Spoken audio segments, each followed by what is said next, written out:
Guys, कैसे हो guys? Chemical reactions and equations के हैंड रिटन नोट्स और पीवाईक्यूज सब चीज इसमें इंटीग्रेटेड है, उसकी हम मुंह दिखाई करने जा रहे हैं। ठीक है, काफी सही मटेरियल बनाया गया है, पिछले 2-3 दिनों से बना रहा हूं, तो एक एक चीज इसमें तुम्हें मिलेगी। इसके बाद तुम्हें एनसीईआरटी की एक लाइन पढ़ने की जरूरत नहीं पड़ेगी। ये कर लिया, इसकी थ्योरी पढ़ ली, जितनी रिएक्शंस है वो सारी अच्छी तरह याद कर ली।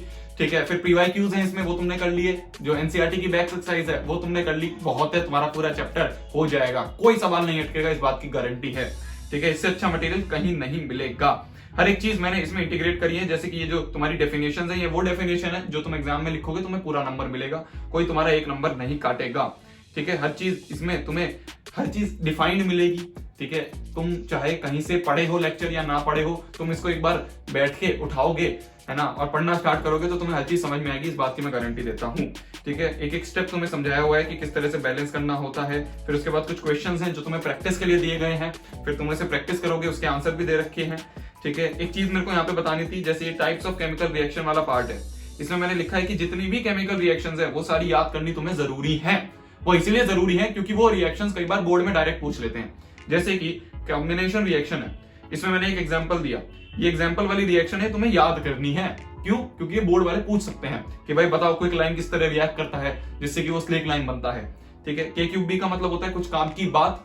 ठीक है, अंग्रेज जो होते हैं वो नोट्स उठाते हैं, मतलब वो नोट्स लिखते हैं, कुछ इंपॉर्टेंट होता है तो नोट लिखेंगे, हम लिखेंगे के क्यूब बी, क्योंकि वो कुछ काम की बात है, हम हिंदी हैं। आगे बढ़ते हैं कि डिकम्पोजिशन रिएक्शन है, उसके अलग अलग पार्ट मैंने डिफाइन करे हैं, सारी रिएक्शंस तुम्हें याद करनी है। एक प्रो टिप देता हूं, रिएक्शन सारी एक साथ मगअप करने की कोशिश मत करना, दिन की 4 उठा लो। ठीक है, सामने लिख लो जहां पे तुम्हारी स्टडी टेबल है। ठीक है, फिर पूरे दिन तुम्हें वो दिखेगी तो तुम्हें वो याद हो जाएंगी।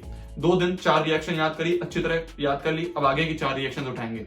इस तरह से तुम्हें एक एक रिएक्शन याद हो जाएगी, दिक्कत नहीं आएगी। ठीक है, कलर क्या होता है, नाम क्या होता है, ये सब चीज तुम्हें याद रखनी पड़ेगी, क्योंकि कई बार डायरेक्ट वर्ड में पूछ लेते हैं जो बोर्ड वाले होते हैं। आगे हम देख सकते हैं। ठीक है, तुम्हें हर चीज इसमें मिलेगी। आगे यहाँ पे तुम्हारे पीवाईक्यूज इंटीग्रेट करे गए हैं। ठीक है, जितने पीवाईक्यूज आए थे, जितने मेरे को मिले ऑल इंडिया में, वो सारे डाले हैं। ठीक है, जितने मेरे को मिले हैं, जिस साल नहीं आए वो साल वाले नहीं डाले, ऑब्वियस सी बात है। आगे तुम देख सकते हो यहाँ पे QR कोड है, अगर तुम्हारा मन करे डोनेट करने का तुम डोनेट भी कर सकते हो। इन नोट्स को पढ़ने के बाद इस साल कौन 95% लाएगा हर बार की तरह? ये तुम ही लाओगे।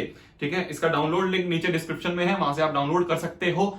डाउनलोड लिंक ना चले तो टेलीग्राम का लिंक भी नीचे है, उसे ज्वाइन कर लो। ठीक है, चाहे चले ना चले, टेलीग्राम लिंक ज्वाइन कर लो, वहां पे हर एक अपडेट आती है। ठीक है, नोट्स वहां पे मिल जाएंगे तुम्हें, और तब तक ले पढ़ना है, फोड़ना है, कहर मचा देना है और ताल लगा देनी है। बाय बाय, पढ़ लो, चलो बाय, पढ़ लो।